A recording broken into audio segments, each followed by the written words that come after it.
Então, muito boa tarde, sejam bem-vindos a esta conferência Gestão de Projetos de Inovação. Hoje temos aqui um tema muito interessante que, para além da gestão de projetos, é a inovação em si. Os projetos, como vão ver pelas apresentações, são geradores de inovação, são geradores de mudança. E temos aqui hoje conosco dois convidados, ilustres convidados, com muita experiência e, enfim, com reconhecidos méritos nesta área da gestão de projetos, que é o Dr. José Luís Ferreira, que é doutorado em Engenharia Informática pela Universidade de Coimbra, é coordenador regional da PM Square Alliance em Portugal e é gestor de projetos com várias certificações, com muitos anos de experiência de tarimba nesta área. E o Dr. Miguel Carvalho Melo, que é diretor do Green Project Management Global, com sede nos Estados Unidos, e membro do Advisory Committee do IPMA, International Project Management Association, e é coordenador também do MBA em Gestão de Projetos da Autónoma Academy e é gestor de projetos também com certificações. Eu vou fazer aqui uma apresentação introdutória ao tema, que depois, obviamente, será desenvolvido pelos dois ilustres convidados. Como a generalidade dos presentes sabe, eu sou doutorado em Economia, professor associado aqui na Universidade Autónoma de Lisboa e também investigador no Centro de Análise Económica de Regulação Social. Então, muito bem, vamos começar aqui a apresentação. A gestão de projetos já começou há muito tempo, ou seja, não é lícita aquela ideia que a generalidade das pessoas têm que a gestão de projetos é algo moderno. Não, a gestão de projetos existe desde que o homem começou a construir de uma forma organizada. E há evidência já de preocupação com prazos, custos e qualidade em construções em civilizações antigas, como na civilização egípcia, romana, na civilização chinesa antiga também, nas próprias Américas com, enfim, os astecas, os maias, enfim, os incas. Existem em todos os continentes, evidência até na Oceania, por exemplo, se pensarmos naquelas estátuas da Ilha de Páscoa, que são grandes construções também numa perspectiva de produção como resultado de um projeto. Portanto, estas evidências são de facto existentes em todos os continentes, não há exceção. E quando falamos em Revolução Industrial, nomeadamente já durante a Segunda Revolução Industrial, aparece-nos um senhor que é o Frederick Taylor, que aplicou o raciocínio científico ao trabalho. Ele, enfim, é considerado precursor da aplicação do raciocínio científico aplicado ao trabalho e demonstrou que a mão de obra pode ser analisada e aperfeiçoada, tendo aumentado a produtividade essencialmente através da organização dos processos de trabalho e também da formação profissional.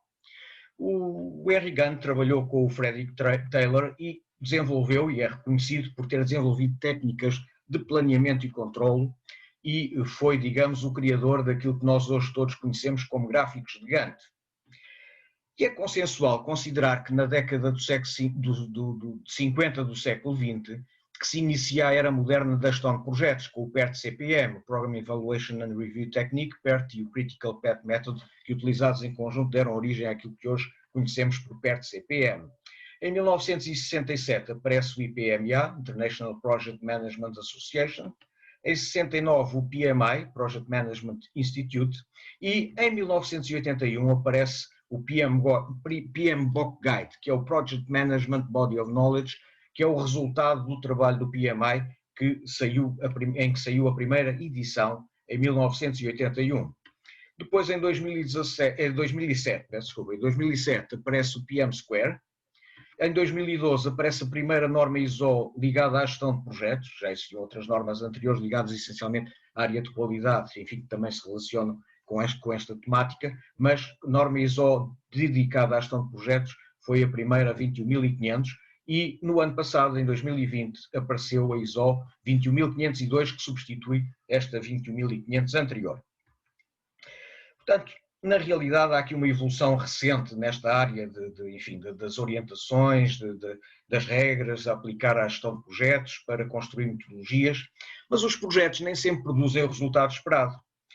sem uma gestão de projetos que seja adequada, dificilmente os projetos vão conseguir ser concretizados com sucesso, pois não vão ter uma estrutura que é necessária para conseguir gerar resultados e atingir objetivos. O PMI, em 2018, referiu que, apesar da evolução verificada nesta área, cerca de 50%, vejam só, metade dos projetos falham por, essencialmente, problemas de comunicação, planeamentos deficientes, ou às vezes até inexistentes, e definição de prazos irrealistas. Portanto, a conjugação destes três fatores resultam em cerca de 50% dos projetos falharem. Portanto, há que ter muita atenção às questões ligadas à comunicação, ao planeamento e à definição de prazos que possam ser realizáveis, que sejam realistas.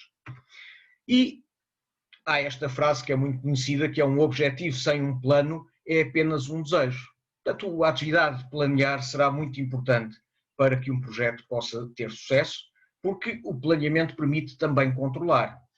E a introdução das novas tecnologias digitais vai contribuir para melhorar a qualidade de gestão e, creem os gestores de projeto na generalidade, que ajudará muito no desenvolvimento dos novos projetos. E o que é um projeto? Pronto, alguns de vós já sabem certamente o que é um projeto, mas a definição do PMBOK é muito simples. Um projeto é um empreendimento que é temporário, portanto vai ser feito num determinado período de tempo e tem como objetivo criar algo que é único ou novo, portanto vai criar algo que é novo dentro de um determinado prazo de tempo. Se não for temporário ou se não for para criar algo único, não é um projeto. Portanto, é esta a definição de projeto. O Sr. Harold Kerzner, em 2014, colocou esta questão durante uma entrevista que deu a um jornal, que era: apenas se obtém valor com algo, com um projeto, quando este adiciona algo positivo e significativo ao negócio. Mas quantos projetos adicionam valor? Bom, nós até podemos colocar esta questão, que se um projeto não acrescentar valor ao negócio, à sociedade e também ao ambiente, será que esse projeto é um projeto útil? O GPM Global, Green Project Management Global, considera que estamos a evoluir de um modelo tradicional triple constraint para um modelo mais complexo. O modelo triple constraint baseia-se basicamente no cumprimento do tempo, custo e âmbito, portanto, cumprindo com estes três variáveis, tempo, custo e âmbito, ao nível do projeto, podemos dizer que esse projeto tem qualidade. É um princípio, que é o que deu origem a este modelo mais complexo, onde se adiciona, para além do tempo, custo, âmbito e a questão da qualidade, o aspecto ligado à performance também é relevante, e os riscos, o valor que o projeto, enfim, traz e os benefícios que ele pode traduzir do ponto de vista global. E incorpora também os aspectos ligados à questão social, à sociedade, à economia, aos processos e aos produtos que vão ser desenvolvidos no âmbito do projeto e também à questão ambiental. E vejam que nós temos aqui no aspecto social as pessoas, na componente de ambiente o planeta, na componente da economia a prosperidade, enfim, numa perspectiva económica, e os processos e produtos. E se repararem, estas 5 palavras, pessoas, planeta, prosperidade, processos e produtos, são efetivamente os 5 Ps, ou the 5 Ps, do GPM Global. A sociedade está hoje assente num processo de globalização, como todos sabem, num planeta que infelizmente tem recursos limitados. O planeta Terra não tem recursos ilimitados, o que leva a uma maior preocupação com questões ligadas à sustentabilidade. E os projetos, para além de contribuírem para satisfazer as necessidades económicas dos seus interessados, também devem contribuir para melhorar o meio ambiente e introduzir valor para a sociedade com processos e produtos que tenham utilidade e qualidade. E a questão ambiental tem que ser considerada no desenvolvimento de novos projetos, pois o nosso planeta, como vimos, é limitado. O Global Footprint Network, com sigla GFN, calcula que para mantermos o atual padrão de consumo de recursos, teremos de ter mais de 1,5 planeta Terra.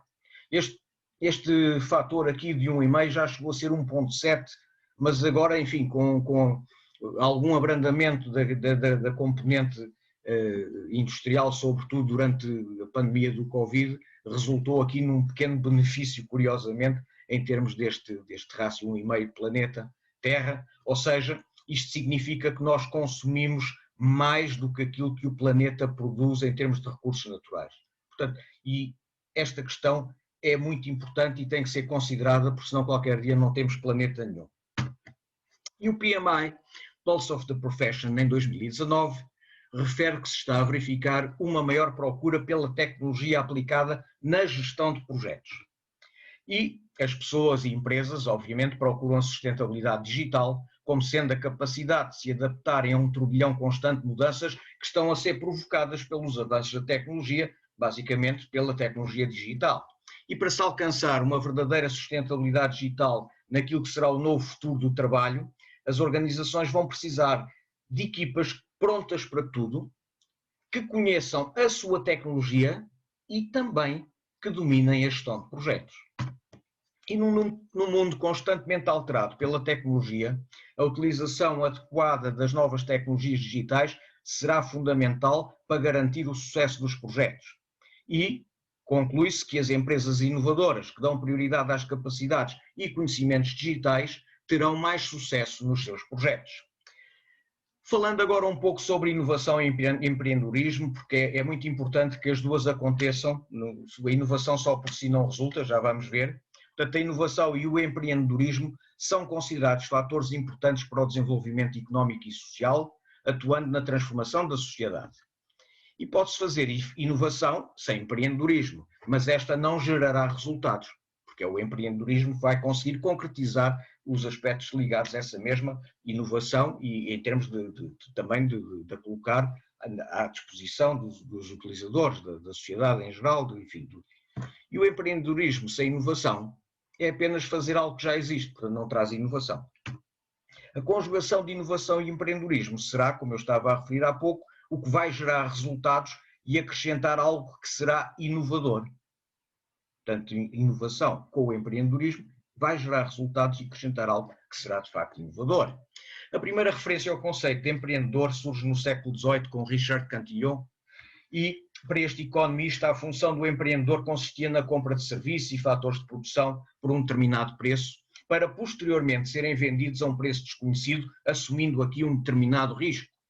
E mais tarde o Sr. Jean-Baptiste Say, também já no século XIX, apresentou uma definição mais ampla que combinava de uma forma original e inovadora 3 elementos: o capital, os recursos físicos e também a mão de obra. Posteriormente, este conceito de empreendedorismo é desenvolvido pelo economista Joseph Schumpeter, com o significado de empreender, resolver um problema ou uma situação complicada. E é um termo muito utilizado no contexto empresarial, estando relacionado com a criação de empresas ou de produtos novos. E o Schumpeter também viu o empreendedor como um revolucionário que perturba a ordem estabelecida para criar uma mudança dinâmica e considerava que a inovação é o verdadeiro motor da economia. Mas a definição de empreendedorismo continua a não ser totalmente consensual nos dias de hoje. Para Peter Drucker, enfim, o considerado por muitos o pai da gestão, a inovação é o ato de atribuir novas capacidades aos recursos existentes na empresa para gerar riqueza. E, obviamente, está ligada à criatividade, com o ato de concretizar uma ideia inovadora. No conceito de empreender, para Schumpeter, empreender é inovar a ponto de criar condições para uma transformação radical de um determinado setor, ramo de atividade, território, onde o empreendedor atua. E o termo empreendedor, obviamente, tem origem na palavra francesa de entrepreneur, que vem do Cantillon, que significa aquele que assume riscos e inicia algo novo. E há empreendedores desde que o ser humano também existe. Portanto, isto aqui é um pouco empreendedores desde a pré-história. Portanto, certamente continuarão a haver também, enquanto continuarmos a existir. Ser empreendedor implica avançar com uma ideia que pode ser inovadora, cá está a questão do empreendedorismo e da inovação estarem ligados, sem receio de enfrentar riscos. Portanto, isto é o que caracteriza um empreendedor. É um indivíduo que vai avançar com algo que pode ser inovador, sem receio de enfrentar riscos. E há que identificar oportunidades e conseguir transformá-las em negócios com valor acrescentado. E sem o empreendedorismo não existirão novos projetos. E os projetos impulsionam as empresas e a economia, pois permitem inovar e são agentes de mudança. Na realidade, só para terem uma ideia em termos quantitativos, cerca de 40% do PIB mundial é gerado por projetos bem-sucedidos. E atenção, muitas empresas desapareceram ao longo do tempo porque não inovaram ou não evoluíram. Veja-se o caso da Kodak, que era uma empresa multinacional muito conhecida na área da fotografia tradicional, e quando apareceu a fotografia digital, eles não acreditaram no projeto, tiveram a teimosia de se manter com a fotografia de película tradicional. Resultado, faliram. E da lista original das 500 maiores empresas da revista Fortune em 1955, hoje apenas cerca de 70 empresas dessas 500 permanecem ativas. Portanto, isto diz muito sobre aquilo que é a necessidade das empresas evoluírem, portanto, inovarem e estarem sempre a pensar em progredir. E aparece também um conceito digital darwinismo, que é assente na famosa frase de Charles Darwin: não são as espécies mais fortes que sobrevivem, nem as mais inteligentes, mas aquelas que melhor respondem à mudança. Isto aplica-se aqui de chapa também ao nível daquilo que é o meio empresarial. O Sr. Klaus Schwab, que é o presidente do Fórum Económico Mundial, considera que na quarta revolução industrial, que estamos neste momento a passar, estamos em plena quarta revolução industrial, que as mudanças são tão profundas que na perspectiva da humanidade, ou da história da humanidade, nunca houve um momento tão potencialmente promissor ou perigoso. E de acordo com este senhor, Schwab, a quarta revolução industrial distingue-se das anteriores revoluções por 3 características principais. Primeira, a sua velocidade, tudo acontece muito rapidamente, a sua amplitude e profundidade, e também o impacto sistémico, ou seja, tudo o que tem a ver com a componente da revolução, no fundo, de tecnologias digitais que está em curso, tem um forte impacto sistémico em todo o planeta. Vivemos uma nova realidade, com uma mudança sistemática e profunda, em que exemplos recentes de empresas como o Airbnb, o Uber, a Alibaba, a Google, o WhatsApp ajudam a ilustrar. Vejam só aqui estes casos. O Uber, por exemplo, é a maior empresa de táxis do mundo e não possui sequer um veículo. O Facebook é um proprietário de mídia, mas não cria nenhum conteúdo. O Alibaba é um site de vendas, enfim, todos conhecem, não tem estoques, trabalha sem estoques. O Airbnb é um site de oferta de hospedagem, não é proprietário de qualquer imóvel. Portanto, isto é uma nova realidade ao nível do digital, que de facto nos traz grandes transformações. A utilização destas novas tecnologias, por exemplo, no teletrabalho, que já permite que um número significativo de colaboradores de empresas na área dos serviços possa trabalhar em casa.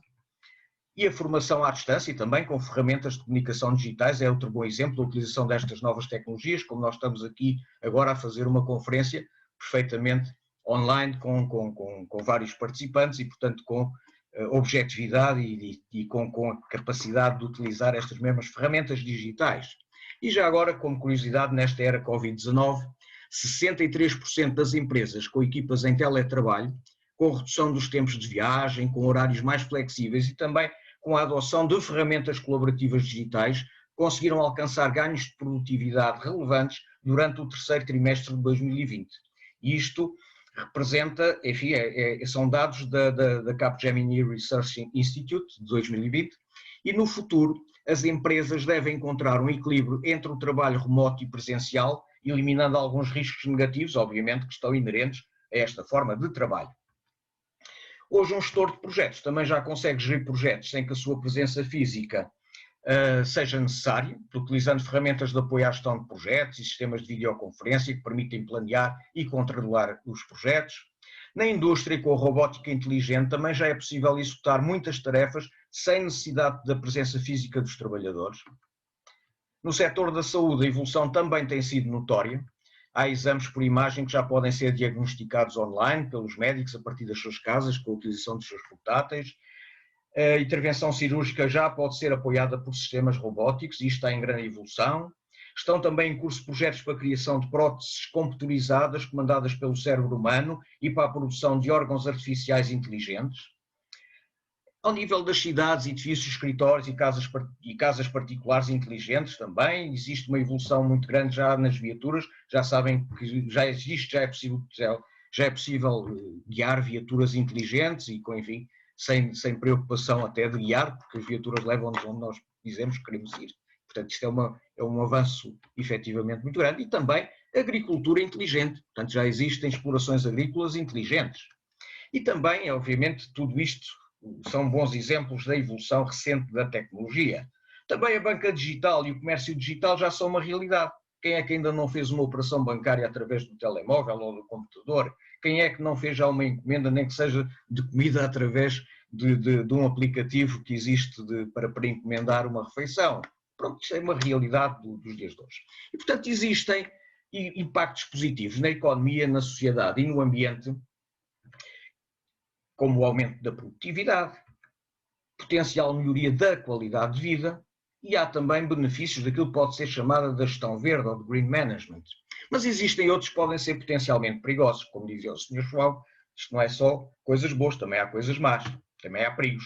Aumento do desemprego, problema da segurança global e, no que respeita à preocupação com o aumento do desemprego, obviamente existirão novas oportunidades de trabalho associadas à própria tecnologia.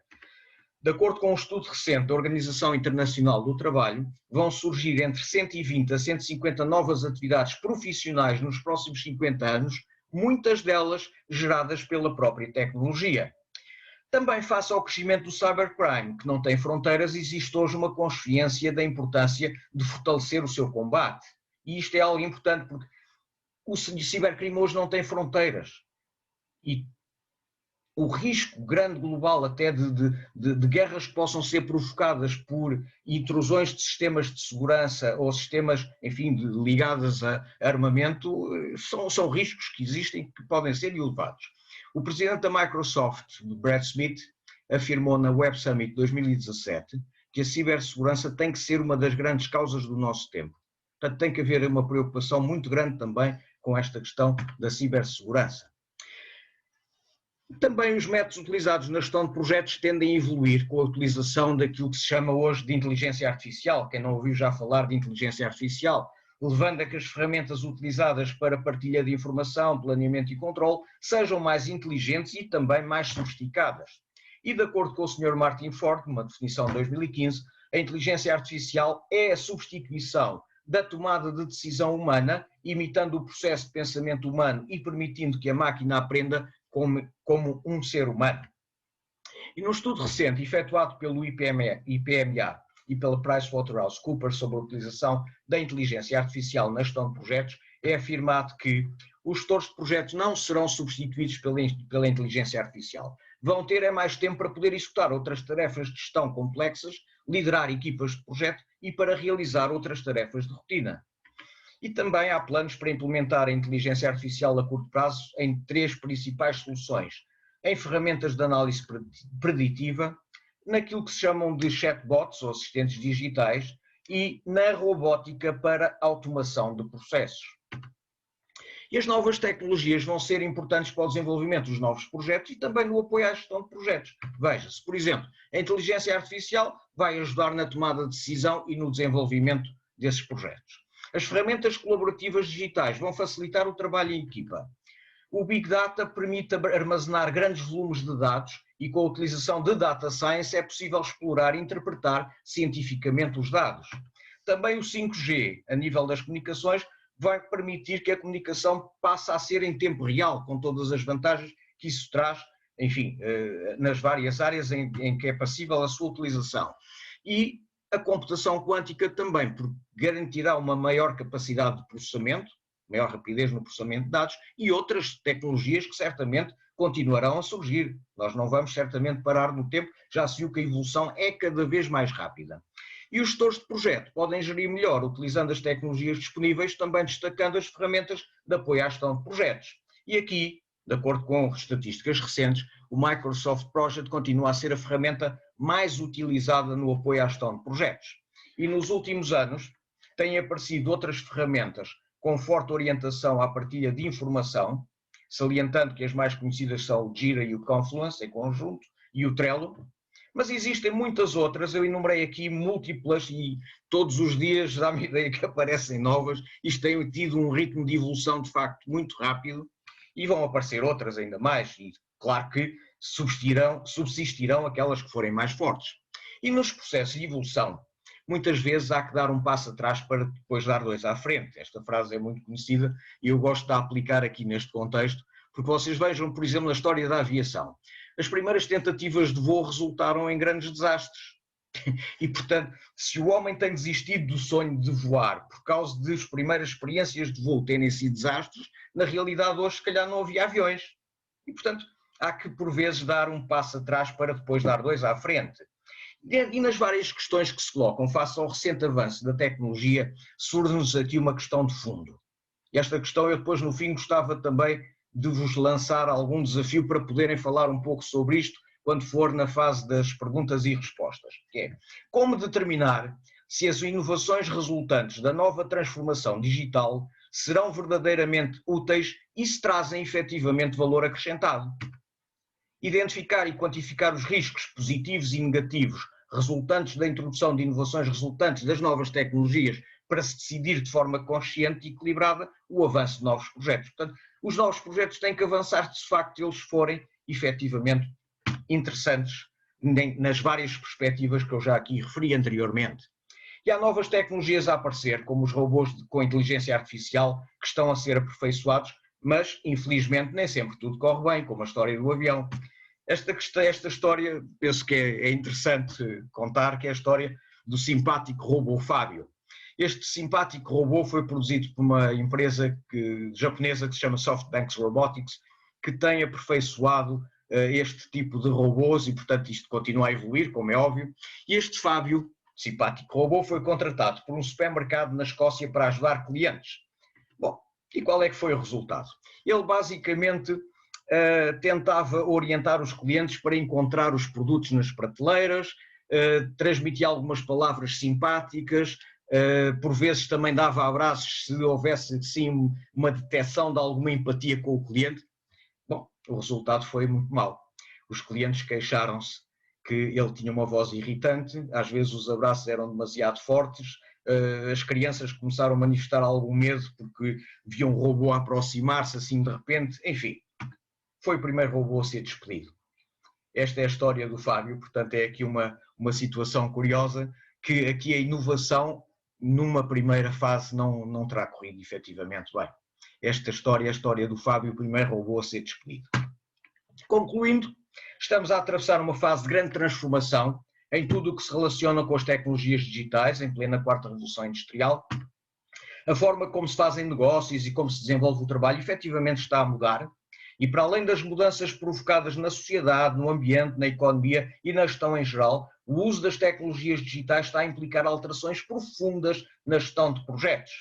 Na utilização das tecnologias digitais e na execução também de projetos de inovação, os gestores de projeto devem ter algumas características como a inteligência emocional e consciência cultural fortemente ligadas às suas capacidades técnicas. E as capacidades de resolução de problemas complexos, pensamento crítico e criatividade são fundamentais para responder aos novos desafios. E os projetos de inovação devem trazer valor acrescentado para o meio ambiente e para a sociedade, não deve ser só para os negócios, meio ambiente e sociedade. E nesta adaptação aos novos desafios tecnológicos, não podemos esquecer os 5 P's, pessoas, planeta, prosperidade, processos e produtos, e também, gosto de chamar a atenção para este aspecto, seguir princípios éticos que não se devem perder e que devem ser cada vez mais considerados de forma relevante e também de sustentabilidade. E a evolução, como vocês estão a ver, está a ser muito rápida e já há quem preveja o aparecimento da quinta revolução industrial baseada num conceito de Human Robot Coworking. Human Robot Coworking no sentido de trabalho conjunto, humanos e robôs. E, obviamente, aqui surgem questões legais, regulatórias, psicológicas, sociais e éticas relacionadas ao trabalho colaborativo entre o homem e máquinas inteligentes que terão que ser respondidas num futuro muito próximo. E, como eu costumo dizer, o futuro já está a acontecer. Vou terminar aqui a minha apresentação com um agradecimento. Muito obrigado por me terem ouvido. E agora vou passar a palavra ao Dr. José Luís Ferreira, que vai fazer a sua apresentação neste contexto. Muito obrigado.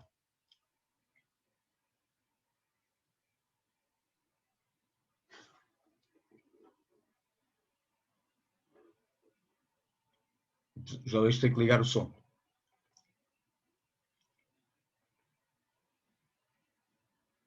Falta ligar o som.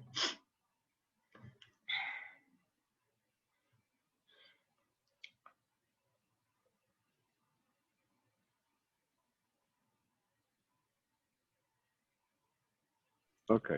É quando partilha o ecrã, perde-se o acesso ao monitor. Ok, já estão a ver o meu ecrã? Espero eu? Está perfeito. Pronto. Então, muito rapidamente, até porque 20 minutos são poucos para falar de tudo aquilo que me foi proposto contribuir. Eu vou falar de gestão de projetos de inovação, mas não vou falar tanto de inovação no sentido de processos de inovação de processos, inovação de produto, inovação de projetos, mas focar-me efetivamente naquilo que é relevante, que é a gestão de projetos e porque é que isto tem a ver com a inovação. Muito rapidamente, eu estou aqui em representação da PM Score Alliance, como já foi dito. A única coisa que eu acrescento àquilo que foi dito há pouco é eu já fui diretor do Departamento de Ciências e Tecnologias da Universidade Autónoma de Lisboa durante uns anos e professor aí nessa casa. E, portanto, é com prazer que volto à casa onde, como se me diz, já fui feliz e sem isso, com isso dizer que não poderei voltar a ser. Então, e muito rapidamente, porque é que inovação e projetos estão ligados? Eu gosto muito deste esquema porque diz assim, uma empresa quando pensa, e normalmente estamos a pensar em termos de empresa, mas mesmo uma organização, um Estado, define a partir daquilo que quer ser para o futuro algo que nós costumamos chamar de a visão. A visão é algo que normalmente é inalcançável, é um objetivo de longo prazo, algo que se nós começarmos a aproximar-nos muito rapidamente, deve mudar para nos continuar a puxar para cima, definir novos rumos e aí sim criar espaço onde a inovação pode acontecer. Para chegarmos a alcançar um caminho que nos leva à visão, normalmente definimos uma missão. E a missão tem a ver com um percurso de vida. Nós costumamos chamar missionários às pessoas que decidem optar por um conjunto de princípios e a sua vida é dirigida por isso. E vão em missão. E, portanto, a missão é um caminho. A missão estará cumprida se nós conseguimos ligar a visão a um conjunto de objetivos que queremos alcançar no futuro e um caminho para lá chegar, portanto, uma estratégia e uns objetivos para a organização continuar a viver. Este é o triângulo que guia a evolução da organização. No dia a dia, as empresas existem e as organizações existem porque operam, porque existem e, portanto, no dia a dia nós planeamos e gerimos operações e gerimos as operações correntes. Seja produzir, seja vender, seja comprar, seja fazer, o que quer que seja, são as operações correntes. E nisso nós temos que ser eficazes, eficientes e fazer sem inovação nenhuma. É repetitivo, à exaustão, com uma eficiência e uma eficácia máxima, sem estar preocupado em estar a fazer alterações, que é para ser o mais automático possível. Do outro lado, nós estamos a mudar o mundo. E para isso temos então a lógica de planear e gerir um portfólio de iniciativas, de projetos, para mudar aquilo que é o nosso dia-a-dia, para fazer novos produtos, novos processos, novos mercados, novidade e inovação.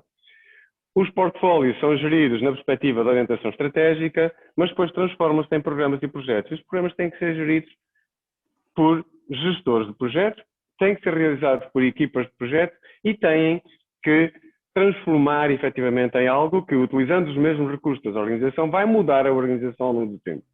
Portanto, lá em cima estabelece-se a visão, depois desenvolve-se a estratégia, implementa-se a evolução e entrega-se ao valor.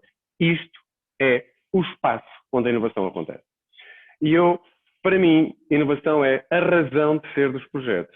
O António Cabeças disse há pouco que a definição do PMI é nós fazemos projetos únicos para produzir coisas novas, produtos ou serviços únicos. Então, como é que surgem os projetos? Os projetos surgem para resolver problemas. Um problema num contexto específico, porque se for um problema criado há 1 ano atrás, 2 anos atrás ou daqui a 10 anos, o problema é diferente. Mas no contexto em que nós temos um problema, temos que encontrar uma solução. Se nós tivermos a capacidade de visualizar, de desenhar, de pensar uma solução, e há muitas técnicas para isso, design thinking, não interessa, brainstorming, se nós tivermos a capacidade de definir que há uma solução, então temos um projeto. Nós juntamos a solução que queremos às capacidades disponíveis, recursos, tempo, pessoas, e então vamos fazer um projeto. Um projeto, quando tem o esforço que lhe é acometido, vai dar um produto. E um produto, quando puder vir a ser usado, oferece resultados. Os resultados, se forem medidos contra aquilo que era a expectativa, vão trazer benefícios. Falou-se, e vai-se falar muito aqui em benefícios, e os benefícios só acontecem se o investimento que nós realizamos em tudo aquilo que foi o esforço de fazer o projeto, acrescentar valor. Isto não acontece de um dia para o outro, acontece ao longo de muito tempo. E há um problema na gestão de projetos do ponto de vista clássico. É que se nós pegarmos no gestor de projeto numa visão clássica, ele só está no projeto enquanto o projeto acontece. No entanto, algo acontece antes, chamemos de pré-projeto, se quisermos, mas na prática, a organização, a sociedade, a empresa existe e é preciso, quando se pensa num projeto, fazer uma análise de viabilidade, é preciso estudar a tal solução e, portanto, é preciso escolher dentre o conjunto de alternativas de possíveis projetos uma seleção daqueles que vão avançar. E quem faz isto não é o gestor de projeto. Então tem que haver ali alguém que está preocupado em há uma ideia de qualquer coisa tem que mudar, como é que eu vou captar os benefícios? Tem que ter um gestor de benefícios, chamemos do que quisermos. Na prática, quando nós passamos para dentro de um projeto, isto reflete-se naquilo que classicamente se chama o sponsor, mas que por acaso, como eu estou mais ligado à PM Square Alliance e já o disse, nós chamamos o dono do projeto, o Project Owner. Não confundir com Product Owner, que vem de outra linguagem, também nesta zona, que falávamos há bocado no Agile, mas na verdade o dono do projeto é aquela pessoa que efetivamente dentro da organização tem o projeto a seu cargo, que vai transformá-lo desde uma ideia até algo que vai ser transformado em operacional e vai ser incorporado na organização. Mais do que isto, quem trabalha a implementação do resultado do produto, o resultado do projeto que é o produto, tem que ser outra entidade, porque mais uma vez o gestor de projeto, quando se liberta, salvo seja, do seu projeto, fim daquele tempo, muito provavelmente vai para outro projeto e liberta-se mesmo. Não tem nada a ver com o entregado ou com os entregáveis que produziu. E, portanto, tem que haver alguém, que nós aqui costumamos chamar um gestor de negócio, ou business manager, que faz a passagem para um negócio ou para a operação da implementação. E então, sim, passamos a ter gestão de operações continuadas e o business as usual de um produto que incorporou, trouxe resultados, trouxe melhorias, trouxe mudança, trouxe inovação, então sim traz também, eventualmente, benefícios. Para garantir que lá estão os benefícios, está um gestor de benefícios a tomar conta dele. E se os benefícios não são alcançados, o que normalmente se faz, independentemente da abordagem, independentemente da metodologia, independentemente da organização, é selecionar um novo projeto que complemente aquilo que ainda não foi conseguido com os resultados do portfólio. Na verdade, a realização de valor tem esta curva e, portanto, nós aqui estamos a gastar investimentos, estamos a gastar recursos, a expectativa de que eles venham a ser superiores e, portanto, trazer benefícios e valor. E o valor aqui pode-se medir em muitas coisas, pode ser até do ponto de vista da sustentabilidade, como foi referido há pouco, que eu sei que vai ser referido a seguir. Falou-se aqui já muito em P's, não foi de propósito, nós não falámos antes, mas, na verdade, a gestão de projetos é o equilíbrio de muito mais P's do que aqueles que o Green Project Management ou o Global Project Management define. Na prática, temos uma fase pré-projeto, temos uma fase pós-projeto e depois temos aqui uma série de coisas. Não é apenas o produto, a performance, o planeta, não estão aqui, se calhar deviam estar, mas temos processos, temos planos, temos poder, temos pares, temos propósitos, temos pessoas, temos uma série. E o gestor de projetos está no meio disto tudo a fazer malabarismo. Porque mesmo com a tripla restrição, já se dizia que era impossível otimizar as três ao mesmo tempo. Nós não podemos aumentar a qualidade diminuindo o tempo, diminuindo o âmbito e achar que o projeto não dá. E a otimização é em sentido contrário. Nós, para termos mais qualidade, provavelmente temos que ter mais recursos e mais tempo. Não podemos diminuir o âmbito. Para termos mais âmbito, precisamos de mais tempo e mais recursos. E, portanto, as coisas não são fáceis de equilibrar. E é esse o equilíbrio que o gestor de projeto tem que fazer. E a perspectiva de posicionamento dentro dos benefícios é garantir que tudo isto tem sentido. Ou seja, o gestor de projeto está aqui no meio de uma estrutura de forças, de uma camisa de forças, que têm que ser geridas. E têm que ser geridas porque nós vivemos num ambiente organizacional, num determinado momento, têm que trabalhar com melhores práticas, têm que conhecer os processos de negócio, têm que conhecer bem a maneira de relacionar-se com as pessoas, têm que trabalhar e saber trabalhar com qualidade. Falou-se aqui da ISO, da gestão de projetos, mas há a ISO 9000 e já se falou de qualidade. âmbito, tempo e custo com qualidade.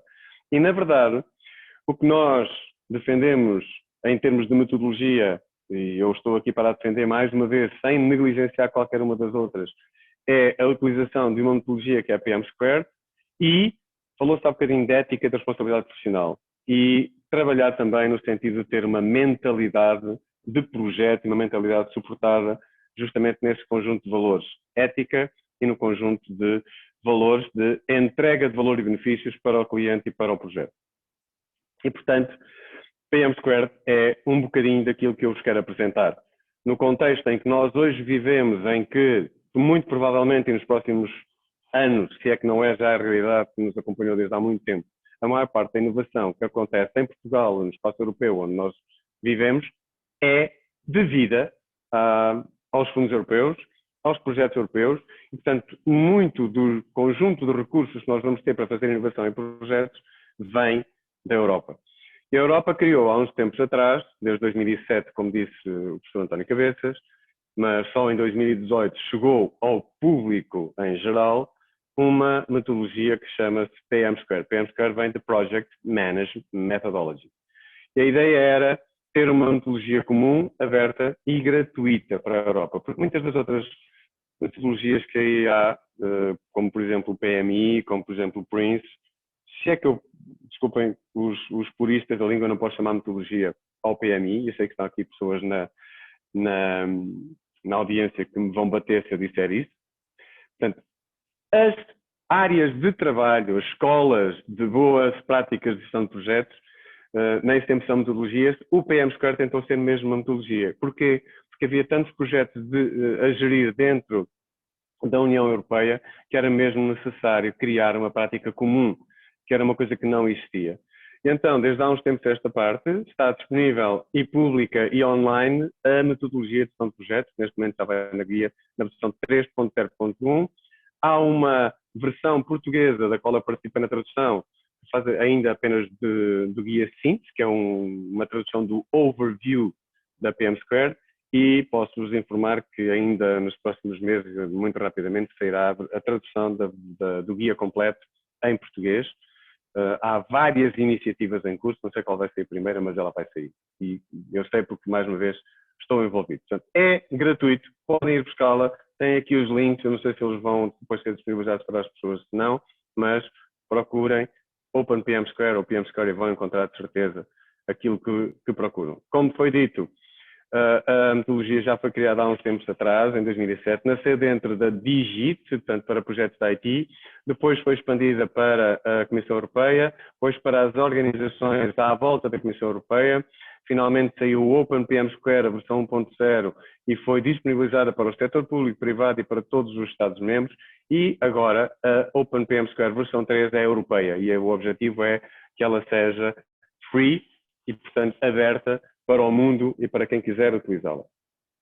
O objetivo da PM Squared, já falei há pouco, é permitir aos gestores de projeto a entrega de soluções e benefícios. Esta lógica orientada aos benefícios é muito relevante. Há um projeto em Portugal que se chama As Vozes da Gestão de Projeto, que está essencialmente a coligir e a juntar um conjunto de autores, penso que Miguel Carvalho e Melo também está envolvido, pelo menos tenho ideia que sim, e o objetivo justamente é fazer um conjunto de artigos que eventualmente vão dar um livro, e eu também tenho um capítulo, foi o último a ser pré-lançado, porque não está todo lançado, e é justamente sobre a gestão do benefício, um tema que acho que é muito relevante e que deve continuar a ser um trabalho a desenvolver, porque na verdade, se a lógica que em muitas organizações em Portugal se vê é que o gestor de projeto é uma pessoa que entra num dia e sai no final e não incorpora práticas de orientação a benefícios, o produto do projeto. A boa gestão de projeto é apenas cumprir em on time, on budget e on scope e nunca em entrega de valor, porque isso não é, em muitas situações, infelizmente, ainda valorizado. Tem que passar a ser. Na verdade, porque é que é relevante a metodologia PM Squared? Volto a dizê-lo, porque o dinheiro que se gasta em projetos europeus é imenso e nós temos essa ideia concreta, sabemos do que é que estamos a falar nos últimos anos e sabemos o que é que vem por aí. O que vem por aí é o Next Generation EU, que tem 5,4 mil milhões de euros para 2001 a 2027 Isto não tem nada a ver ainda com a bazuca, que são outras vertentes, não necessariamente estas e apenas, e ainda porque se falou também da Europa digital e da transformação digital e de todas as tecnologias que estão em curso, mais uma vez, uma quantidade imensa de dinheiro para novos projetos. E, portanto, numa altura em que a transformação digital e o digital é tão relevante, olhar para isto é fundamental. Para fazer inovação, sim, porque os projetos só têm sentido se são para fazer inovação. Ok? Então, o que é o PM Square? Muito rapidamente, até porque o tempo, como eu digo, é muito curto. É essencialmente um guia que se suporta em duas bases muito bem assentes. Ou melhor, é uma metodologia que se suporta em duas bases. As boas práticas de gestão de projeto adquiridas de outras abordagens à gestão de projetos. Portanto, não se ignorou nada daquilo que traz valor, mas tentou-se justamente concentrar e produzir uma verdadeira metodologia, com processos, com ferramentas, com técnicas e deixando, inclusive, muita coisa de fora para que as pessoas possam incorporar aquilo que é específico do contexto do projeto. Tem um modelo de governo, tem um ciclo de vida, tem um conjunto de processos definido e tem, coisa que normalmente é mais difícil, um conjunto de artefactos, que são modelos utilizáveis imediatamente para o gestor de projeto e na gestão de projetos. Desde lançar um business case, fazer um plano de trabalho, fazer gestão de riscos, fazer gestão da qualidade, entregar relatórios, inclusive a tomar decisões sobre o avanço do projeto.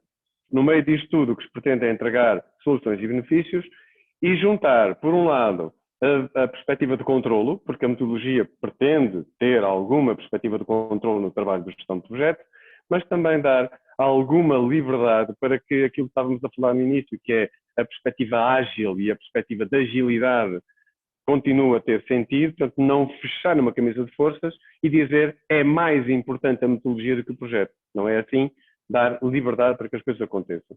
E no final, criar aqui uma mentalidade que tem a ver com pôr toda a gente sintonizada para produzir benefícios. O ciclo de vida é muito simples, tem uma fase inicial, uma fase de planeamento, uma fase de execução e uma fase de encerramento. Independentemente das sobreposições que aconteçam ou de alguma circularidade que aconteça nestas fases, que é possível e é sobreponível a fase de inicial e a fase de execução e por aí adiante, na verdade nós temos foco ao longo do projeto nestas diversas fases. Há uma outra zona de intervenção que é a monitorização e controle, não é uma fase porque está permanentemente presente. Estão claramente definidos os papéis e responsabilidades de toda a gente que intervém no projeto e os artefactos são dados como gratuitos para serem utilizados. Um dos aspectos fundamentais de uma metodologia é definir e aceitar que o gestor de projeto não é o único responsável e nem é o único interveniente, nem é o único condutor das fases do projeto. Numa fase inicial ele nem sequer existe, portanto é o dono do projeto. Numa fase em que há necessidade de planeamento, orquestração, arranjar a melhor solução para produzir o resultado final, sim, é o gestor de projeto que planeia. Numa fase em que estamos essencialmente a trabalhar a execução, é a equipa que faz o trabalho, porque não é o gestor de projeto que faz o trabalho, que é relevante porque executa, e no final são as partes interessadas que avaliam o resultado do trabalho. No meio de tudo isto, há alguns processos, há alguns elementos de documentação e um conjunto relevante de marcos de avanço no projeto, em particular as transições de fase. Pronto para planeamento, ou ready for planning, pronto para execução, ready for executing, pronto para encerramento, ready for closing, com listas de verificação de qualidade para garantir que não nos esquecemos dos aspectos fundamentais da gestão de projeto. Qualquer pessoa que ainda hoje não fez um projeto e que olhe para aqui e perceba como é que isto está e saiba ter a documentação, eventualmente consegue envolver-se num projeto. Se não vai demorar muito mais tempo a fazer o trabalho. Portanto, isto é uma boa ferramenta para começar. O modelo do governo também diz quais são os papéis relevantes e, em particular, eu só vou perder-me aqui, depois quem quiser, no final podemos discutir, a gestão efetiva do projeto é feita com duas cabeças pensantes. Uma do lado da entrega e do fornecedor e uma do lado do negócio. E é este casamento entre a gestão do projeto e a perspectiva de envolvimento do negócio que resolve muitos dos problemas do dia-a-dia e que garante que temos uma equipa a trabalhar na perspectiva de quem faz e quem recebe o resultado do projeto. Quando se fala em gestão de alterações, o gestor de projeto não altera nada. O gestor de projeto comunica a necessidade de alteração e quem decide é sempre o lado do negócio, com os impactos analisados pelo gestor de projeto. E é esta comunhão entre negócio e projeto que é fundamental, tanto o lado de quem recebe e o lado de quem fornece a solução. Não vou perder tempo nas outras vertentes, podemos lá voltar se quisermos tempo, até porque o tempo é curto. Há, hoje em dia, uma clara assunção das abordagens ágeis de gestão de projeto. E porquê é que elas aparecem? Porque, obviamente, muitas vezes nós temos requisitos que não são fixos, são muito dinâmicos. E, portanto, as atividades não podem ser totalmente planeadas no início. Elas têm que ser planeadas à medida que nós vamos conhecendo mais o que se passa em termos de negócio. E, portanto, o ágil baseia-se em requisitos dinâmicos, em repetir até à correção daquilo que se pretende, em incrementos, e, portanto, é uma solução, é uma abordagem incremental, em incrementos e entregas frequentes de valor acrescentado de produto, e o objetivo é entregar valor para o cliente imediato, tão depressa quanto possível, e não deixar acumular perspectiva de mudança. Também não dá tempo para estar a discutir isto, apenas para dizer que a metodologia PM2 já incorpora uma vertente ágil e que tem algumas limitações, mas que na prática acaba por ser aquilo que hoje também se chama uma abordagem mais híbrida, porque incorpora o PM2 tradicional com uma vertente ágil, que está muito pensada, e é preciso que se diga, na perspectiva dos projetos de tecnologia de informação. Ok? Tem essa reserva e limitação, mas na verdade existe. E, portanto, na verdade, no final o que nós temos é um conjunto de ferramentas, um conjunto de elementos, um conjunto de processos e não conseguimos fazer nada se não tivermos algo que cole tudo isto.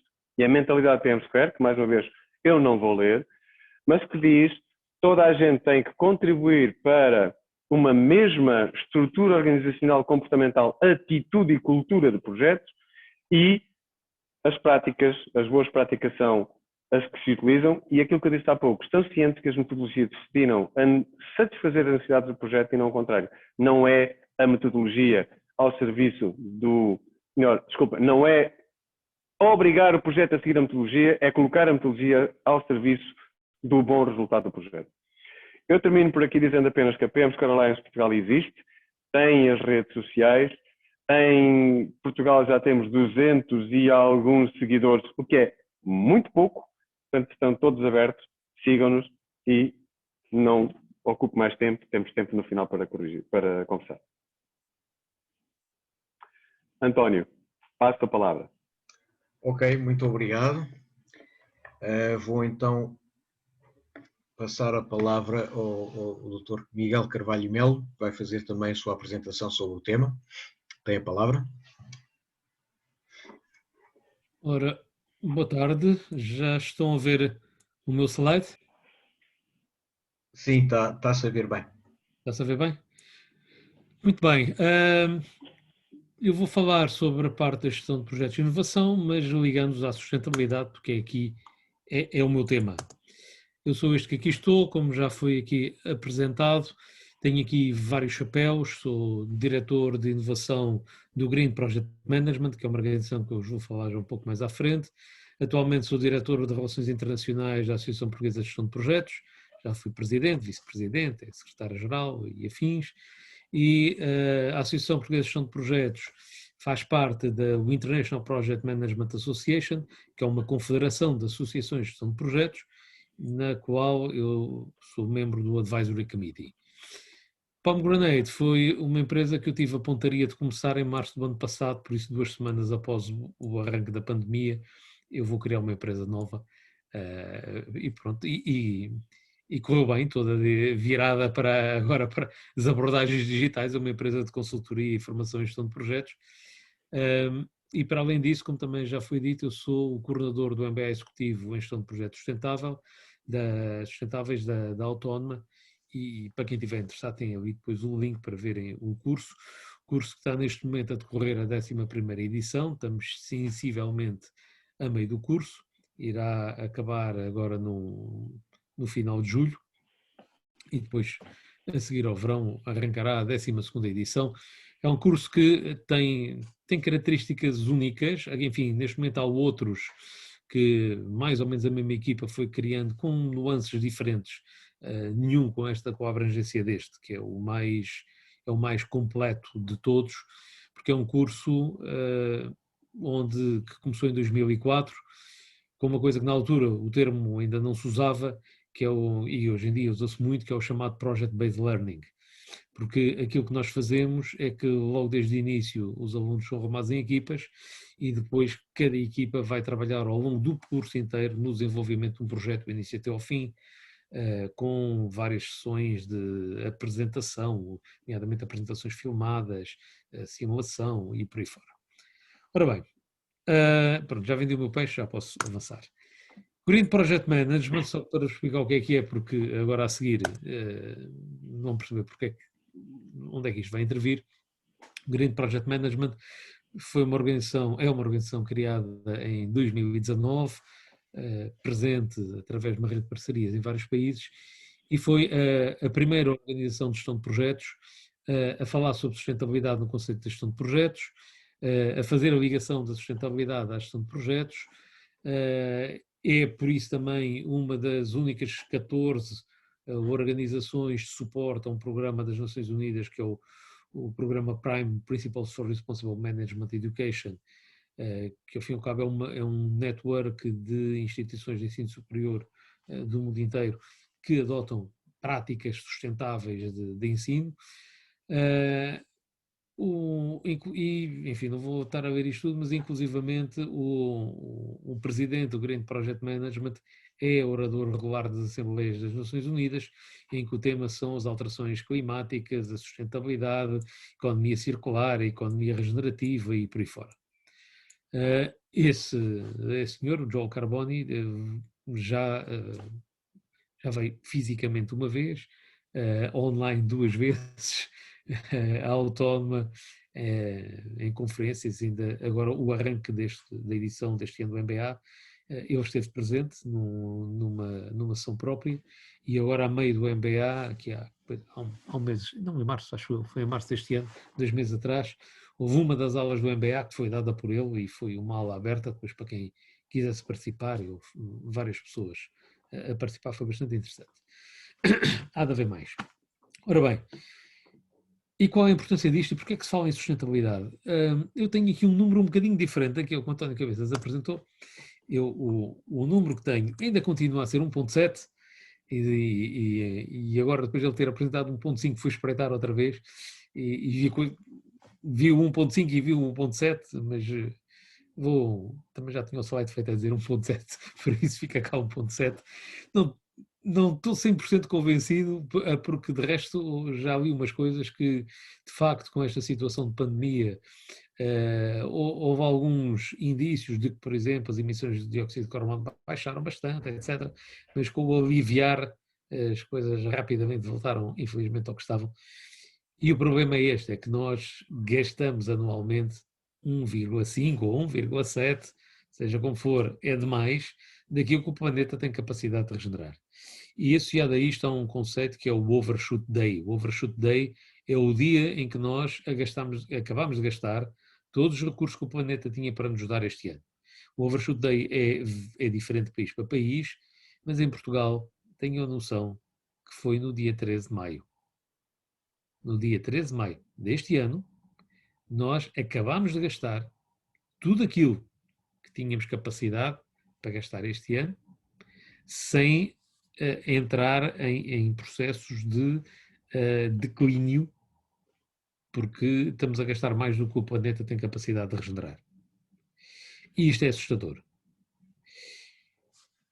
O conceito de sustentabilidade nasce pela mão desta senhora, que em 1983 o secretário-geral das Nações Unidas convidou esta senhora, que era a ex-primeira-ministra da Noruega, para criar um organismo independente das Nações Unidas para estudar e desenvolver soluções para lidar com os problemas ambientais. Isto deu origem a uma coisa chamada World Commission on Environment, World Commission on Environment and Development, que ficou conhecido como a Comissão Brundtland, que é o nome da senhora. E foi o trabalho desenvolvido nesta comissão que esteve por trás daquilo que mais tarde foram as cimeiras de sustentabilidade, a primeira no Brasil em 1992, conhecida como o Earth Summit do Rio de Janeiro, de 92, e depois uma outra na África do Sul em 2002, e que depois, a seguir, deram origem a uma série de outras coisas, como o desenvolvimento dos objetivos, a criação dos objetivos de desenvolvimento sustentável, enfim, toda uma série de trabalho que aqui foi feito. E tudo isto porque isto que aqui está, a questão, e isto é apenas alguns exemplos tristes, mas a questão hoje em dia já não é se isto vai acontecer. A questão é quando é que vai acontecer e com que gravidade. E porque isto já está a acontecer e nós já estamos a ver isto acontecer. Só para terem uma ideia, esta questão aqui do aumento do nível dos oceanos, é claro que aparecem sempre aí uns indivíduos que eu não quero adjetivar para não usar palavras feias, a dizer, não, isso é tudo, as teorias. Não, não é teorias. Há um país, um arquipélago de Ilhas Solomão, no Pacífico, que parte das ilhas já foram definitivamente submersas, aquele território já desapareceu, e que se saiba foi a primeira vez na história do mundo que uma nação soberana foi obrigada a recorrer à compra de território noutro país para poderem pôr a sua população, porque as ilhas desapareceram. É claro que se pode dizer, está bem, mas em milhões de anos do planeta Terra houve até continentes que se formaram e desapareceram. Está bem, mas esses milhões de anos atrás a gente não andava por cá. Andavam dinossauros que desapareceram, por isso, ou por outra razão qualquer, a gente não sabe muito bem. Agora, nós temos é que nos preocupar, e acho que é a obrigação de cada um de nós temos de nos preocupar, é com o planeta que nós vamos deixar aos nossos filhos, aos nossos netos e por aí fora. Porque é essa a nossa responsabilidade enquanto seres humanos que andamos por aqui. Nós não andamos cá, ou não devemos andar cá, a fazer porcaria e a estragar tudo o sítio onde os outros vão viver. Não é? As gerações que virão a seguir vão continuar a precisar de um sítio para viver e nós temos de tratar disso. E é um bocado por causa disso que foi desenvolvido nas Nações Unidas e foram criados estes chamados SDGs ou ODS, os Objetivos de Desenvolvimento Sustentável, que são isto são 17 metas que depois são compostas em objetivos e em métricas e por aí fora. E o 12º foi aquele que foi que teve o contributo ativo do Green Project Management no seu desenvolvimento. Por trás de cada uma destas coisas há um texto escrito e o Green Project Management esteve ativamente a trabalhar nas reuniões de trabalho por os que aqui está, neste caso no objetivo número 12. Aquilo que o Green Project Management fez a partir daqui foi criar um documento, o António Cabeça já referiu aqui o People, Planet, Prosperity, Products and Processes. O documento tem ali o link, é gratuito, podem ir lá fazer download dele. E o que faz é pega no chamado Triple Bottom Line da sustentabilidade. Este Triple Bottom Line da sustentabilidade, que é o People, Planet e Prosperity, é um conceito que foi criado em 1997, se não me falha a memória, num livro chamado Cannibals with Forks.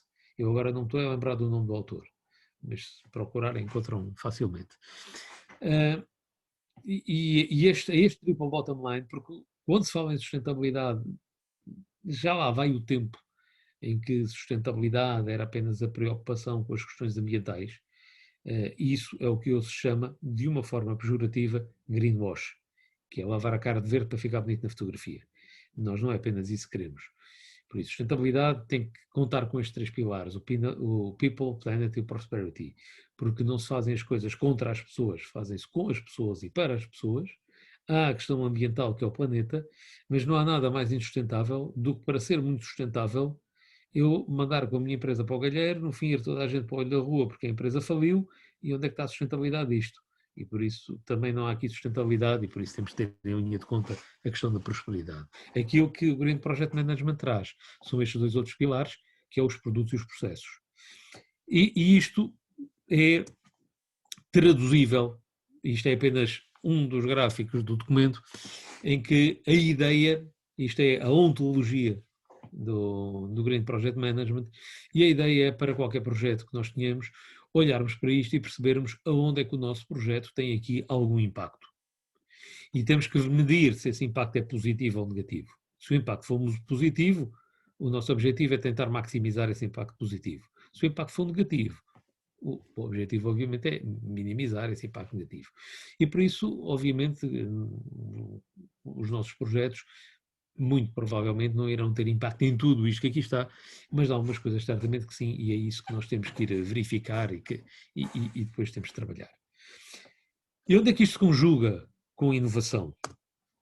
Ora, segundo esta definição do Manual de Oslo da OCDE 2005, inovação refere-se à introdução do novo bem ou serviço ou significativamente melhorado no que respeita às suas características ou os previstos, blá, blá, por aqui fora. Não vou abrir isto tudo, vocês também sabem ler. Então, isto, traduzido por miúdos, isto resulta em quê? Critérios para a gestão de projetos inovadores. Um projeto, para ser inovador, tem que ser destinado ao desenvolvimento de um produto ou de um serviço inovador, novo, e aqui é a inovação do produto ou serviço. Tem que aplicar métodos e abordagens inovadoras, e aqui estamos a falar de inovação de processos, conduzir à melhoria das capacidades de inovação e aprendizagem, e aqui estamos a falar de inovação organizacional, e ser realizado em estreita interação com o dono do projeto, e aqui inovação para o utilizador. E esta estreita interação com o dono do projeto vai se ligar àquilo que o José Ferreira falou há pouco, em que, obviamente, o projeto destina-se a entregar benefícios a alguém e, para isso, nós temos que ter o tal gestor de negócio que tem que estar ligado ao gestor de projeto para que a visão dos benefícios que o projeto vai ter que entregar no futuro tenha que ser tida em conta desde o início do projeto. Isto é um bocadinho... hoje em dia não se pode dizer que isto seja novidade, já se fala disto há bastante tempo, mas parece que para muita gente ainda continua a ser novidade, porque ainda continuam a insistir em querer olhar para a gestão de projetos naquela visão antiga, que na altura faria sentido, porque as coisas nascem de algum lado e depois vão evoluindo. Agora, a gente não se pode esquecer é que as coisas evoluem, não podemos ficar estagnados no tempo. E por isso, repetindo um bocadinho o que já foi dito anteriormente, aquela visão antiga de que eu, gestor de projeto, fiz um bom trabalho, se conseguir acabar o meu projeto dentro do prazo, dentro do orçamento e entregando aquilo que me pediram no início, não faz sentido. Não faz sentido porque isto pode significar que eu limito-me a fazer muito bem uma coisa que não serve para nada. E não há nada mais insustentável do que fazer muito bem uma coisa que não serve para nada. Eu cumpri o prazo, o orçamento e o âmbito e com os critérios de qualidade e tudo isso. Mas depois, no fim, o produto final ou o serviço é uma coisa que não serve para nada, que não interessa a ninguém, que ninguém gosta, que ninguém vai utilizar e por isso, na prática, andamos a desperdiçar tempo e dinheiro e para além de andarmos a desperdiçar uma outra coisa que é muito importante e que muitas vezes as pessoas esquecem. Andamos a desperdiçar capital humano. Porque quando nós temos uma carrada de pessoas que até se empenham por brio profissional a fazer o seu trabalho o melhor possível, a entregar um produto final o melhor possível, e depois aquilo não serve para nada, nem interessa a ninguém, a motivação daquelas pessoas fica de rastros, como é óbvio. Com que empenho aquelas pessoas depois a seguir vão trabalhar num outro projeto? A não ser que seja um projeto de tentar salvar este. Isso é outra história. Ora, mas isto não faz sentido porque não tem que ser assim. E não é assim se nós, logo desde o início, tentarmos perceber quais são os benefícios que o nosso projeto há a ter que entregar e estarmos continuamente a monitorizar o alinhamento do projeto com aquilo que é os benefícios que é suposto ser entregues no fim. Até porque em qualquer projeto há sempre uma coisa que é uma coisinha muito irritante, chamada contexto, que é aquela coisa que tem a mania de se alterar sem nos pedir autorização primeiro. E todos nós vivemos isto, começando em março do ano passado. Houve muito boa gente que estava a trabalhar nas coisas fabulosas e, de repente, aquilo deixou de fazer sentido, deixou de ser viável, deixou de ser execuível e houve todo um contexto que se alterou. E como o contexto se altera sem nos pedir autorização primeiro, nós temos de estar continuamente a monitorizar para conseguirmos atempadamente, eventualmente, enverdar por outra via, fazer ajustes, adaptarmos, e é a questão aquela frase do Darwin, a adaptação é a chave. Caso contrário, desculpa a minha expressão, é meter umas palas como aos burros e sempre em frente, quando chegar ao fim, olha, cheguei. Isso não é interessante para nada nem ninguém, porque ela sabia o problema não é meu, eu fiz aquilo que me mandaram. Não faz sentido. Ora, o que é que os projetos de inovação requerem? A aceitação de um nível de risco significativo maior do que na gestão tradicional de projetos. Porque, tipicamente, num projeto de inovação, estamos a fazer qualquer coisa, qualquer projeto é sempre único e traz sempre qualquer coisa novo. Sim, mas há uns que são mais únicos do que outros. Há outros que trazem qualquer coisa de mais novidade do que outros. Porque há uns que é só voltar a fazer uma coisa que a gente já fez, mas pronto, num contexto novo, que é um cliente diferente. E eu numa outra vida fui informático, depois curei-me desse mal, mas numa outra vida fui informático. Agora, para uma empresa de informática, implementar um sistema num cliente é um projeto. E o sistema até pode ser o mesmo, no outro cliente será o desafio, mas eu estou a implementar aquele software. Enfim, o grau de inovação aqui é discutível, digamos assim. Pronto. Agora, naquilo que nós normalmente chamamos um projeto de inovação, o nível de risco é bastante mais significativo, porque aquilo que estamos a fazer, em alguns casos, não foi nunca mesmo feito. E por isso haverá um grande nível de incerteza associado. E nem vou entrar por essa via, mas já toda a gente deve ter ouvido falar, porque hoje em dia o termo já começa a estar um bocado estafado mais. Nós vivemos num ambiente VUCA. Volatilidade, incerteza, por aí fora. A ênfase nos objetivos estratégicos. Isto porque hoje em dia não faz sentido já não pensarmos nisto. Há 30 anos atrás não se falava tanto no assunto, porque um projeto era feito porque alguém dizia que tinha que ser feito e de acordo com aquilo que alguém dizia que era suposto o projeto atingir. Mas, enfim, a ciência foi evoluindo e já desde há alguns anos atrás já se percebeu que, obviamente, os projetos são o meio para a execução da estratégia da organização, como aparecia ali naquele slide que o José Ferreira apresentou. E por isso, como são o agente para a concretização da estratégia, obviamente que eu tenho que garantir continuamente que o meu projeto está alinhado com a estratégia da organização, porque senão eu estou a fazer coisas que, desalinhadas com a estratégia, enfim, não serão aquelas que devem ter que ser feitas. Possível inexistência do business case? Possível. Desejavelmente sim, mas às vezes pode acontecer que não, porque às vezes nós podemos não conseguir sequer fazer um business case para uma coisa que ainda não sabemos o que é, porque contamos numa daquelas vias completamente exploratórias. Deixa lá ver se isto é caminho para alguma coisa que a gente nem sabe o que é. Porque às vezes é preciso, e aqui estamos a falar de coisas em áreas de investigação científica e coisas desse género, pode não haver business case, porque não há objetivos de negócio ainda definidos. Restrições e pressupostos conhecidos e que mudam continuamente, quando estamos em ambientes exploratórios puros. Tomada de decisões num contexto desconhecido. E é preciso tomar decisões se fazemos assim ou se fazemos assado, se vamos para este caminho ou aquele, mas não temos os dados todos. E por isso estamos a ter que tomar decisões com escassez de informação. E isto é um campo da ciência próprio. Há outras vias, há muita investigação a ser feita aqui, e inclusive ligada à inteligência artificial, sobre os cenários de tomada de decisão com escassez de informação. É outra conversa. Mentalidade criativa, obviamente que sim, porque a inovação inovação não é invenção, mas inovação está associada à criatividade. Inovação pode implicar invenção, ou invenção levar a inovação. Vale a pena complicar. Colaboração através de todas as fronteiras organizacionais da empresa, e isto leva a um outro ponto. Um dos muitos motivos pelos quais muitos projetos continuam a falhar hoje em dia, infelizmente, e aqui posso dizer que há 30 anos atrás eu andava a falar deste tema. O que vos posso dizer é que, passados 30 anos, a coisa é um bocadinho menos grave do que era há 30 anos atrás. Mas, ando a dizer isto, não foi por eu ter inventado, isto está escrito também em muitos sítios. Mas um dos grandes motivos é porque ainda continua-se a assistir ao cenário em que quando aparece um projeto, qualquer projeto verdadeiramente digno desse nome é sempre transversal. Não há projetos verticais numa área só, ou os que há são de pouquinhos. O que é um projeto informático, 100% informático e exclusivamente informático? É um projeto que os informáticos fazem pelos próprios. Não há clientes, yes. Não há utilizadores, boa. Pronto, e a gente trabalha para o umbigo. Não são estes que nos preocupam normalmente. Por isso, qualquer projeto, por natureza, é transversal. E o que é que muitas organizações continuam ainda a insistir em fazer? Aparece o projeto, a primeira coisa que fazem é dizer, ora, muito bem, o que é que vai para o departamento de marketing, o que é que vai para o departamento de produção, o que é que vai para o departamento financeiro, o que é que vai para o departamento não sei.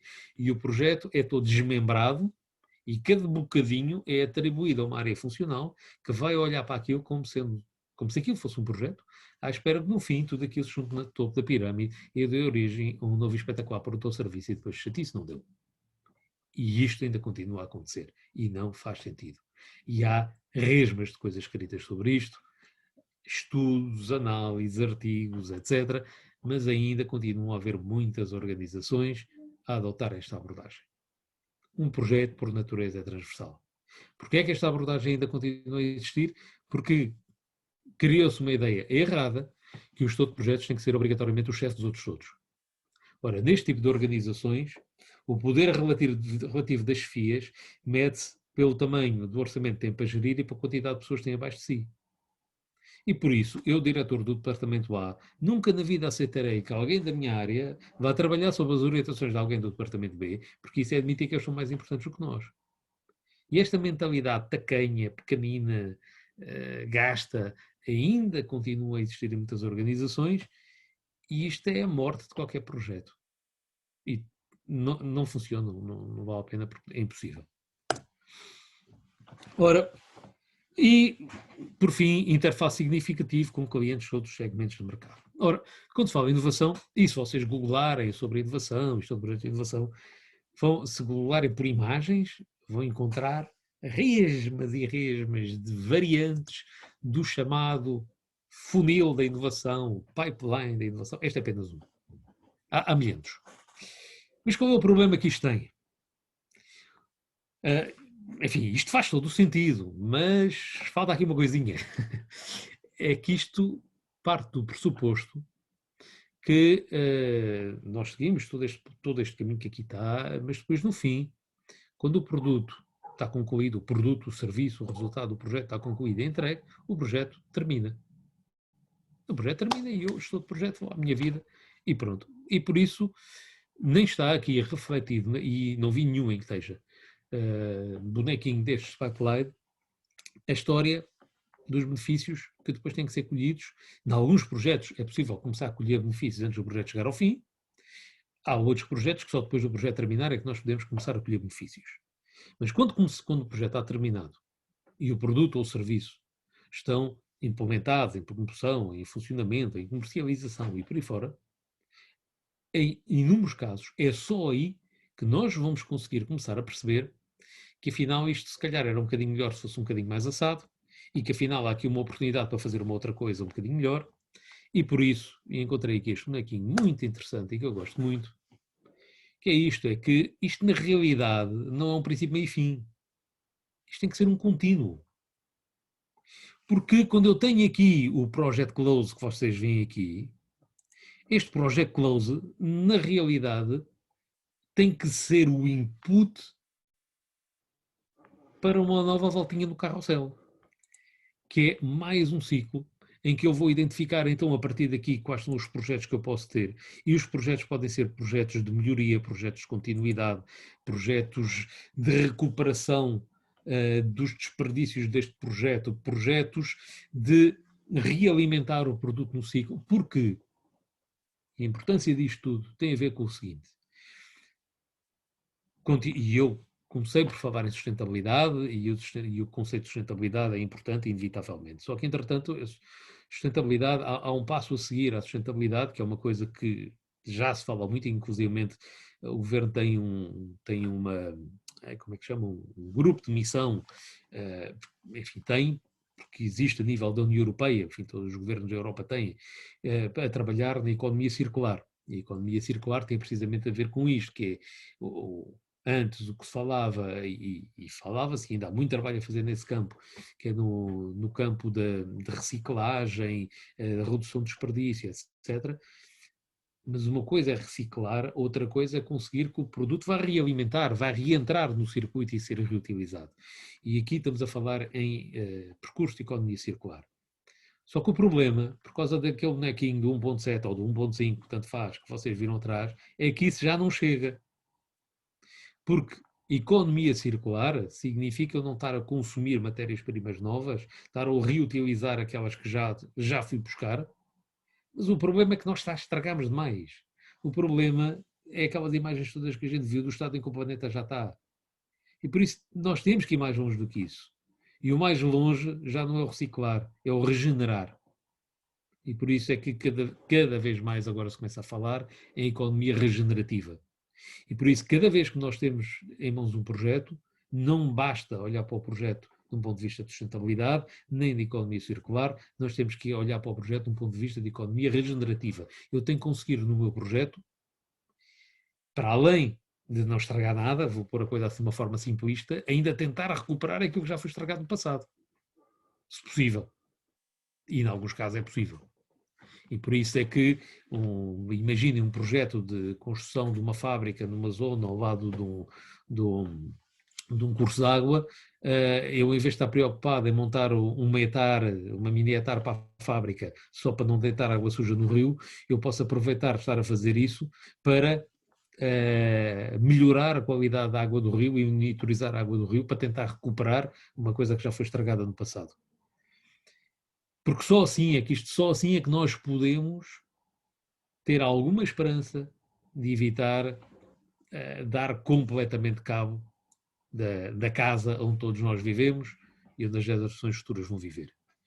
Ora, isto tem ligação direta, esta abordagem tem aqui uma ligação direta com a abordagem usada pelo Green Project Management, em que um projeto começa uma fase de autorização, que seguindo-se por uma fase de discovery, onde vamos tentar perceber exatamente o que é que queremos fazer, o que é que temos que entregar, tipicamente identificar requisitos. Aquela autorização tipicamente nasce através de um business case, que depois, a partir daí, avançamos para tentar descobrir quais são os requisitos, especificações, funcionalidades, âmbito do projeto e por aí fora, de onde passamos para uma fase de design, onde vamos desenhar como é que aquilo vai ser feito, vamos conceber como é que aquela coisa vai ser feita e depois vamos ter que fazer, que é o delivery. E quando temos aqui uma fase de fecho, e nesta fase de fecho pode haver aqui uma passagem à produção, pode haver aqui uma fase de piloto, de reavaliação, uma coisa que se fala muito em gestão de projetos, de lições aprendidas. Isto, a partir daqui, nós iremos começar a colher benefícios e isto vai nos realimentar o ciclo, como já tínhamos falado há pouco. E por isso, a metodologia PRISM, do Green Project Management, PRISM quer dizer Projects Integrating Sustainable Methods, começa com uma autorização de projeto, e isto é feito isto vai dar origem aqui a uma fase de pré-projeto, que é uma coisa que o José Ferreira também falou. Na fase pré-projeto é quando se elabora um business case, a partir do qual nós avançamos para uma fase de discovery. Então vamos lá ver, a partir de um business case pode nascer um ou mais projetos. Um business case pode dar origem a mais do que um projeto. Nesta fase de discovery eu vou descobrir o que é que vou fazer, o que é que quero fazer, e agora a parte interessante é que estas fases de design e delivery, e por isso está ali um S, estas fases de design e delivery podem ser iterativas, dependendo do projeto.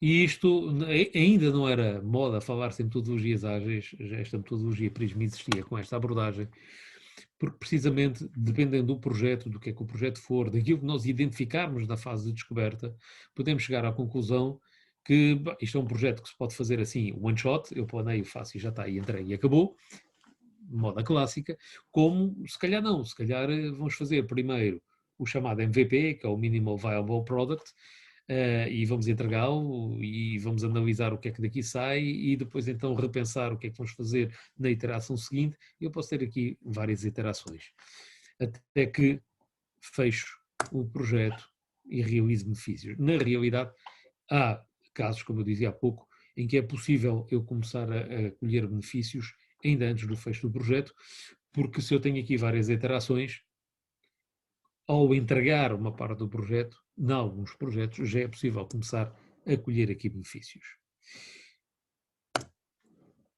Para fechar, pronto, a abordagem do PRISM é isto.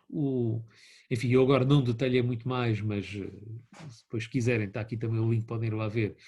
A cada uma daquelas fases, cada uma daquelas fases requer uma autorização, um planeamento próprio, uma autorização formal e uma reavaliação de impacto P5.